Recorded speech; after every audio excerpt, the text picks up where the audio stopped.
Hi guys, today we are going to look at the environment project, which is a very popular project for loading configuration files. So we are going to open up the source code of this project and take a peek beneath the covers and see how it works and try to learn a few things about Ruby from this excellent project. All right, so let's get started. The first thing we need to do is clone this repository. So to do that, you need to go to your command prompt and you need to have git installed and run git clone and give it the URL of the GitHub repository. And once you do that, you'll have the whole source code of this project in your on your local computer. So I've done that already, and these are the files present in that repository. And if we take a look at the file names, we can identify that there is a file called Rails, and since this is a rubygem which is built for Rails, I mean it supports Rails. Usually when gems support Rails, they create something called a rail tie, and uh, the Rails file seems like a good candidate for that. So let's open that, and here is that file. And if you see, it says in the .env module there is a class called railtie which inherits from Rails railtie. Okay, so that's our entry point. And as soon as we enter that, we can see that this gem has line number 20, which sets up a callback for Rails to call this block of code before configuration. So what happens is Rails loads up this rail tie, and it calls this particular block before it loads the configuration. And if you look at load is just a method here, which then calls .env. It's using the .env class, or is it module, and the load method in that. So if you look at the .env module, there is a module function called load, which is being called from here. And if you see, it's being sent 3 arguments, and these 3 arguments are file names. They seem like file names, and if you see, they are .env.local, and this would be .env.test or development or production based on your Rails environment, and then finally .env. And so it's sending 3 file names, and root is a method here which I think they've created to help out, and it gives a path. It's a Ruby path. It's not just a string, so it allows you to create other paths by using the join method. So this would give you the Rails root path if it is in your foo folder, right? It would give you that folder name /n.local. Okay, anyway, that's how you can get the absolute path of a file relative to the Rails root. Okay, so that's that, and it's calling a method called load. And if you look at load here, that is taking a list of file names. So it's taking an arbitrary number of arguments. So star file names here would be an array of files, and what it's doing is it's calling another method called with, and inside of that it's doing something. So if you look at this method called with, it is a helper method which takes that array of file names, and if it is empty, it's adding a .env file to that. And what it's doing is it's calling file.expand path to expand the whole file path, So this would file.expand path is a method in Ruby which would turn tilde to /home/ your username. Okay, so this would turn a relative path into an absolute path. So it's taking the file name, it's converting it into an absolute path, and then it is yielding it to the block. And in the block, we have another method which is being called, which has another block. And if you look at ignore non-existent files, this is a very nice trick. What the author is doing here is this is a nice way to sandwich your code and capture a specific type of exception. So here, what it's doing is it's yielding, which is essentially calling the block, but whenever there is an exception of this type, it's going to rescue and do nothing because there's nothing beneath that. So this would then ignore a file if it throws this exception, and we know that this exception no ent is an exception which is caused when there is no file name with the input path given. So it suppresses, I mean, it ignores those kinds of errors. So it's a nice trick. And within that, this is where the actual loading happens. So what's happening here is we're calling environment. We're creating an environment object with an absolute file name. And then we are calling a method called apply on that environment. Okay.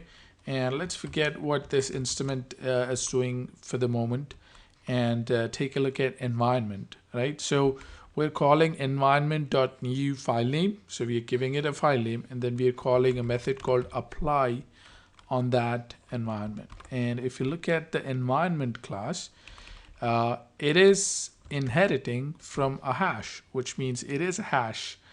So I don't think this is the best way to do it from an object-oriented perspective, but yeah. So this class is a subclass of the hash class. So it has it can store key value pairs, and it has an attribute called file name. And so let's go back to our code. What are we doing? We're creating a new instance, passing it the file name, and calling apply. So what's happening? We're initializing, right? This is the constructor. We're just storing the file name and then calling load on that. And what does load do? It calls update, which is self.update, which on a hash is takes a hash and updates itself with that. So so let me show you some sample code here. So this is an example. So if you have a hash, and if you call update and give it another hash, the hash changes by updating its internals with these new values. Okay, so let me actually make this a bit different. Bar is 42, right? So if I run this code, you'll see h at the end is equal to what it originally was, and with the updates, which is, you know, any new keys are being added. And just to understand this completely, let's say 30 is 30, and I'm gonna run it again, and you'll see it's updating existing keys, it's adding new keys. So that's what update does. Okay. So what are we doing? We're calling the call method on the parser class and passing it whatever is returned from the read method. And the read method is very simple. It's just opening the input file with this mode, and it's reading its contents. So this is a short form of saying file.open f.read, right? So we are reading the file name, we're giving the whole file to the parser, and the parser is doing its parsing, and it's from this code it seems like it should return a hash, and it does return a hash, and that's what we're doing. We're updating our environment with the result returned from parser. And then if we go back to our original code, we are calling .apply. So what .apply does is it goes through each of the current hash element, and it just sets the environment key of environment hash with that key and value. And if you see, we're setting it only if it is not already set. So it doesn't overwrite existing values. It just sets it if it isn't present. And there is a bang version of apply which doesn't care if it is set previously and applies it regardless of that, which is being called from somewhere else. But let's go back to our original code. What we're doing is we are creating a new instance variable called environment, calling apply, which then applies all the hash, all the environment hash variables to the environment Ruby environment, right? So that's that. And one thing which we didn't look at was the parser. So let's take a look at the parser. The parser is a regular expression parser, and let's go back. So what we're doing is we're calling parser.call with the file contents. So there is a class method somewhere over here,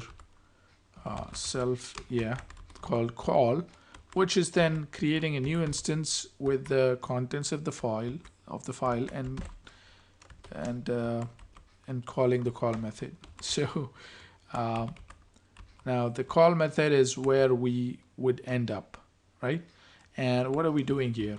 We're taking the input file contents, then we are splitting them on a new line, right? A /n or a /r or any of those, right? Any of those combination. And then for each of these lines, we are calling the parse line method, which in turn, so here we would have the line would be something like this, right? Foo is awesome environment variable, right? So that's what line is, and what we're doing is we're matching it against a regular expression which we've defined earlier, right? So here, and if it matches that, it means it's a valid environment line, environment entry. So if it matches that, we're going to go ahead and parse it. If not, then we're checking.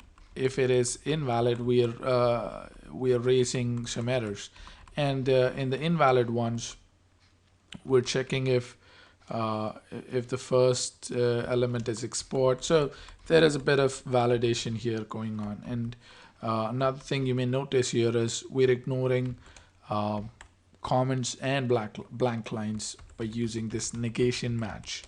Okay, so anyway, what's going to happen is if it matches our regular expression, it's supposed to give us a key match and a value match, and that's what's happening.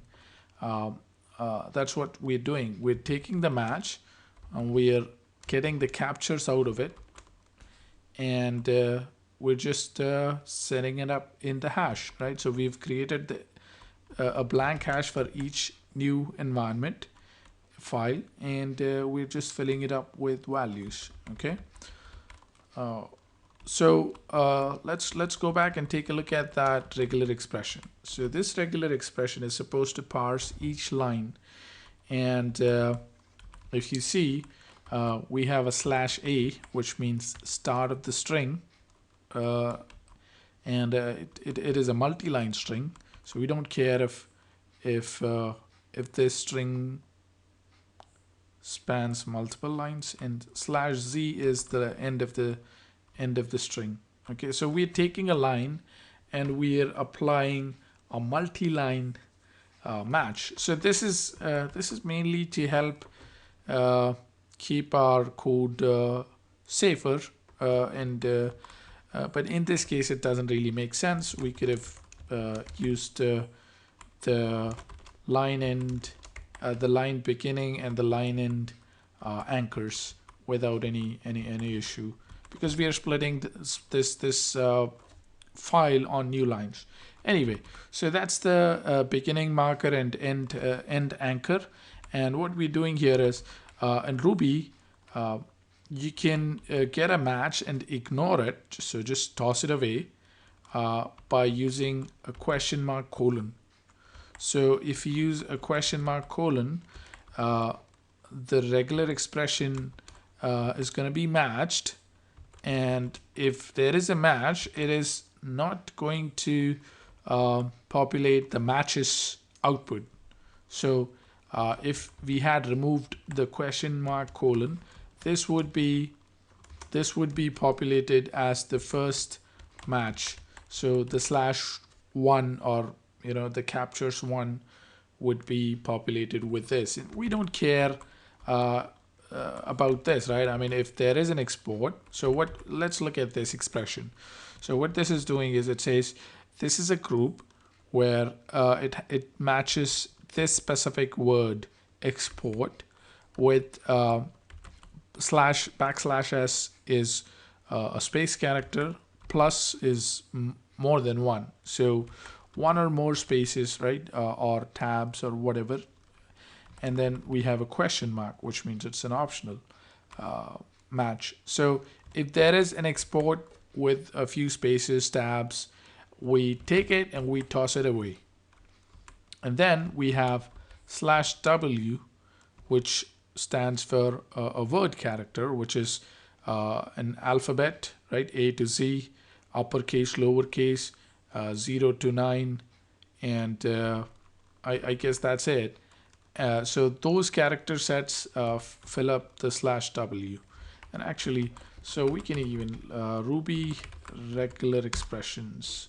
So if I take a look at the documentation, /w is a word character, which is A to Z, lowercase, uppercase, 0 to 9, and an underscore. And what we're doing is we are adding a dot to that set too. And so we are saying match anything which is a word character, which is an alphabet, a number, an underscore, or a dot, and store that in the first capture. So if we had a line like this, export key is some awesome key, export would be ignored, key would go as the first capture. Okay, and then we have the separator, right? So this is just a bunch of space characters, right? So /s is a space character, white space character. Star means any number of matches, and then an equal to, which is the actual separator, and again /s, and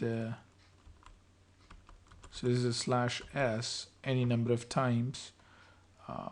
Pipe is an R. Okay, so so this is gonna match this or this, because for a weird reason it allows colon. All right. So and then any number of spaces after that. Okay. So anyway, this is supposed to toss away the separator because there's a question mark colon, right? And then we have our actual value, which is this match, right? And this match says, we have a single quoted string where we're going to say a single quote, and this is the actual value, right? So not a single quote, match any number of times, or not a double quote, match any number of times. Okay, or it can be something which doesn't have any quote, so it can be something like this, right? So even that should work. with this. So that's the regular expression, and it captures two values, the key and the key and the value, and then creates a hash for one file and returns that. So that's the core of this gem. And what it does is it loads files from your environment. I'm sorry, from your file system, and parses them and gets the environment information out of them, and then loads them into your Ruby environment. Okay. So one final thing was the instrumented code, which we didn't take a look at, right? So instrument is just used. So let's look at the instrument method. So here what it's doing is, if there is an instrumenter set for this, then what we are doing is we are taking that instrumenter and calling the instrument method on that. Otherwise, we're just yielding it back. So the instrumenter is used to hook into Spring. So here, if you see, there is a begin, a require Spring commands. So this is useful while running your code in your development environment, and whenever something changes, whenever your environment file changes, right? If you change environment.yaml, it's gonna reload this file. So that's a nice way to reload your environment files while in development. So that's it. That's it in this session. I think we covered pretty much all of the things, all of the important stuff, and I'm gonna add other useful things which I may have missed in a blog post about this. Thanks for watching.